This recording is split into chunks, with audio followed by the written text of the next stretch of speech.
Sir अब मेरा सबसे इम्पोर्टेंट सवाल आपसे है कि क्या कैंसर क्यूरेबल है?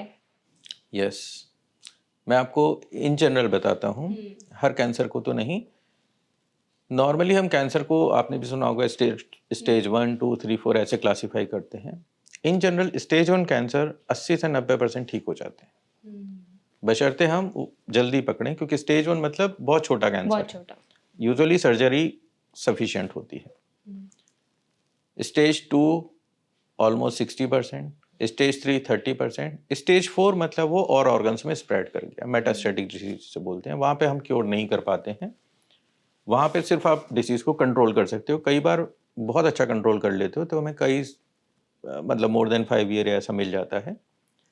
ब्लड कैंसर्स या कुछ और तरह के कैंसर होते हैं जो स्टिल यदि फैले हुए भी हों, जैसे एक तरह का ब्लड कैंसर है जिसे हॉजकिंस लिम्फोमा बोलते हैं, स्टेज 4 में भी ऑलमोस्ट 80-90% लोग ठीक हो जाते हैं।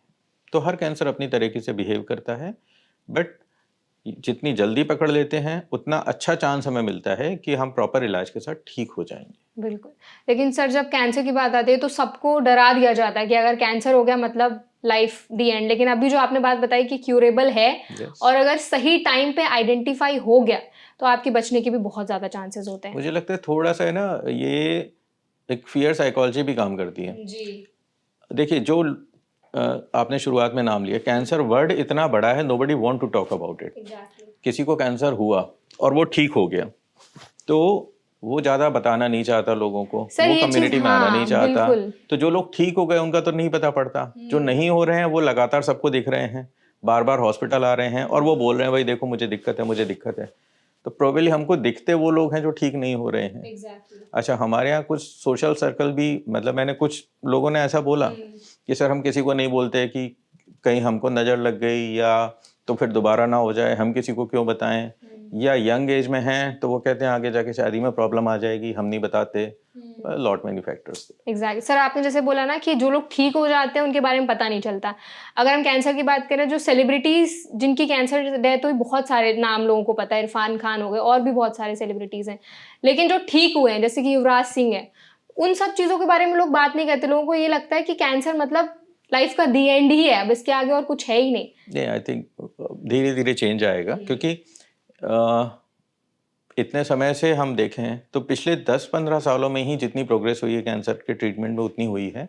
उससे पहले एक्चुअली चीज़ें ख़राब थी और इंडिया में हमारे साथ प्रॉब्लम ये भी थी कि नॉर्मली बहुत लेट पता पड़ता था लोगों को, जब तक वो मेडिकल अटेंशन के लिए आते थे, और तब हम भी बोलते थे कि अब ये क्योर होने की स्टेज से बाहर है, तो वो परसेप्शन बना हुआ है।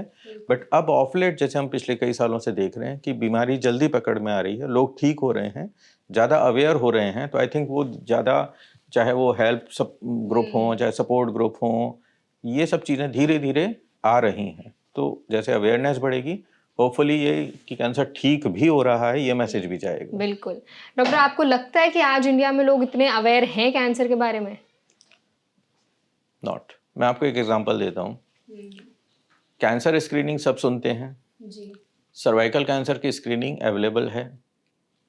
अभी आई थिंक 2 साल पहले एक रिसर्च में ये पाया गया कि इवन अर्बन एरियाज में, लीव असाइड रूरल, सिर्फ 2% महिलाएं थीं जिन्होंने कभी लाइफ में पैप्समियर कराया था।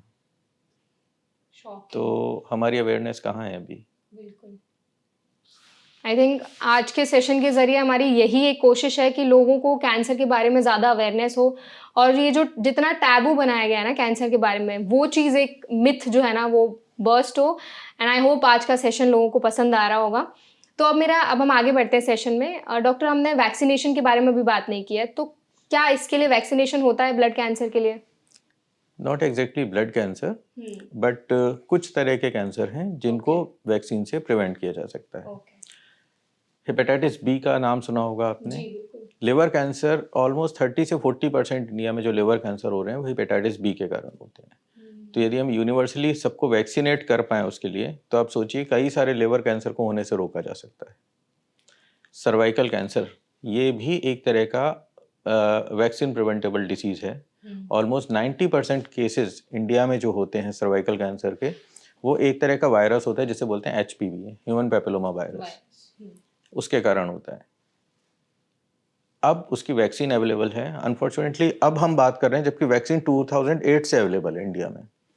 लेकिन अभी पिछले 2-4 सालों में थोड़ा सा कम्युनिटी एफर्ट बढ़ा है, गवर्नमेंट ने भी थोड़ा जो बढ़ाया है अपना सपोर्ट। ये बहुत इंपॉर्टेंट चीज़ है क्योंकि सर्वाइकल कैंसर जो है महिलाओं में 2nd नंबर का सबसे कॉमन कैंसर है इंडिया में। हर साल लगभग 70 से 80,000 डेथ सर्वाइकल कैंसर से होती हैं और 90% सर्वाइकल कैंसर को हम रोक सकते हैं।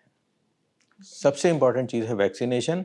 9 से 14 की एज की ग्रुप में बच्चों को ये वैक्सीन लग जानी चाहिए।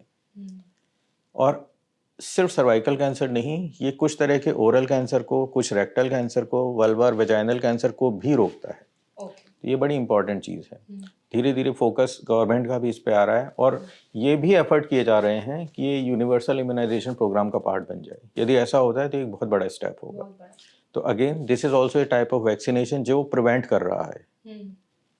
तो ये दो बहुत मेजर टाइप के कैंसर हैं जो प्रिवेलेंट हैं और वैक्सीन से प्रिवेंट किए जा सकते हैं। ब्लड कैंसर को प्रिवेंट किया जा सकता है डॉक्टर? नहीं। उसके लिए कुछ भी प्रिकॉशंस वगैरह अगर लिए जाएं तो? देखो ऐसा ये नहीं बोल सकते हम कि कोई पर्टिकुलर फैक्टर है जो सिर्फ ब्लड कैंसर को बढ़ाता है। कुछ फैक्टर्स जो हमने पहले भी डिस्कस किए जैसे स्मोकिंग है, सीडेंटरी लाइफस्टाइल है, हार्मोनल इम्बैलेंस है, मेटाबॉलिक डिसीजेज हैं, ये सारे के सारे इन जनरल कैंसर के इंसिडेंस को बढ़ा देते हैं। कुछ कैंसर के इंसिडेंस को ज़्यादा करते हैं, कुछ को कम करते हैं। तो ये जब हम बात करते हैं कि हम क्या कर सकते हैं कि ये कैंसर को हम प्रिवेंट कर पाएँ, तो बड़ी सिंपल सी चीज़ें हैं। ये हम जो भी चीज़ें हैं, चाहे स्मोकिंग है उसे ना करें, अल्कोहल यूज़ ना करें, एक नॉर्मल हेल्दी बैलेंस डाइट होनी चाहिए, हमारी लाइफ एक्टिव होनी चाहिए, सीडेंटरी ना हो, ओबेसिटी ना हो, खाने में हम प्रॉपरली न्यूट्रिशनल मील लें, चाहे वो ग्रीन वेजिटेबल्स हों वो होना चाहिए, डाइट में फ्रूट्स होने चाहिए रेगुलर, प्रोसेस फूड कम से कम रखें। ये सब कॉमन चीज़ें हैं जिनको हम अप्लाई कर सकते हैं, प्रॉपरली वैक्सीनेटेड भी रहें। डॉक्टर, हमने अभी ब्लड कैंसर के बारे में, उसके सिम्टम्स के बारे में बात की, रीजंस के बारे में बात की, ट्रिगरिंग जो फैक्टर्स हैं उन पे भी हमने डिस्कशन किया। अब बात करते हैं ट्रीटमेंट के बारे में। तो इसके क्या क्या ट्रीटमेंट्स अवेलेबल हैं? देखो, किसी भी कैंसर के लिए 3 तरह का ट्रीटमेंट होता है। एक होता है सर्जरी, दूसरा होता है रेडिएशन और तीसरा होता है सिस्टेमिक ट्रीटमेंट, चाहे वो दवाइयों के फॉर्म में, चाहे वो कीमोथेरेपी हो या नॉन कीमोथेरेपी हो। अब यदि बिल्कुल अर्ली स्टेज है तो हो सकता है सिर्फ सर्जरी सफिशिएंट हो। ब्लड कैंसर्स में आमतौर पर सिर्फ कीमोथेरेपी सफिशिएंट होती है।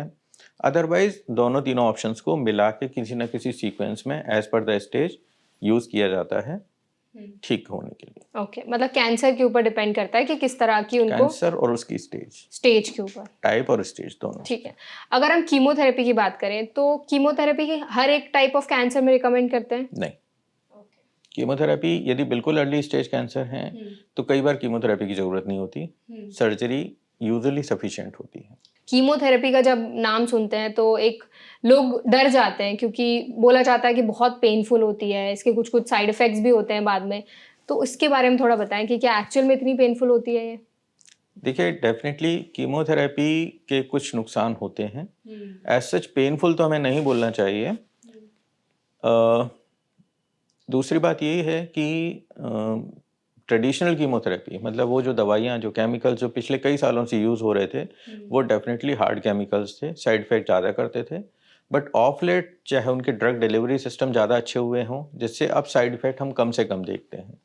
तो डेफिनेटली कुछ साइड इफेक्ट हो सकते हैं, जैसे हम बोलते हैं हमेशा कि 3 साइड इफेक्ट तो होते ही होते हैं। हेयर फॉल मोस्टली होगा, कुछ दवाइयाँ जिनमें नहीं भी होगा, बट मोस्टली हम मान के चलते हैं कि चाहे वो थोड़ी मात्रा में हो या ज़्यादा हो, हेयर फॉल इज एक्सपेक्टेड। कुछ स्किन चेंजेस आएंगे, स्किन का कलर 1 से 2 शेड डार्क हो सकता है, नेल्स कुछ समय के लिए डार्क हो जाते हैं, कभी हमारी टेस्ट बड्स जो हैं वो इम्पैक्ट होती हैं, तो हमें खाने में टेस्ट नहीं आएगा, खाने की फीलिंग नहीं होगी, कुछ मात्रा में हम अपने आप को एनर्जेटिक फील नहीं करेंगे। ये कुछ कॉमन साइड इफेक्ट हैं जो होते हैं। बाकी जो इनसे ऊपर जैसे और जो बात करें कि बहुत पेनफुल हो सकती हैं चीज़ें, या कभी डायरिया, कभी वॉमिटिंग, और ये आमतौर पर बहुत कम मरीजों में देखते हैं क्योंकि अब सपोर्टिव सिस्टम बहुत अच्छे हो गए हैं। बिल्कुल। डॉक्टर, आपने कहा कि हेयर लॉस जो होता है वो सबसे कॉमन साइड इफेक्ट होता है कीमोथेरेपी का। क्या ये परमानेंट होता है या टेम्परेरी एक टाइम पीरियड के लिए होता है? टेम्परेरी। नॉर्मली 4 से 6 हफ्ते के बाद जो हेयर ग्रोथ है फिर से स्टार्ट हो जाती है। और इनफैक्ट अब तो कुछ और भी ऐसे सपोर्टिव ट्रीटमेंट अवेलेबल हैं जिनको यूज़ करके हम काफ़ी सारे लोगों में एक्चुअली हेयर लॉस को भी प्रिवेंट कर सकते हैं।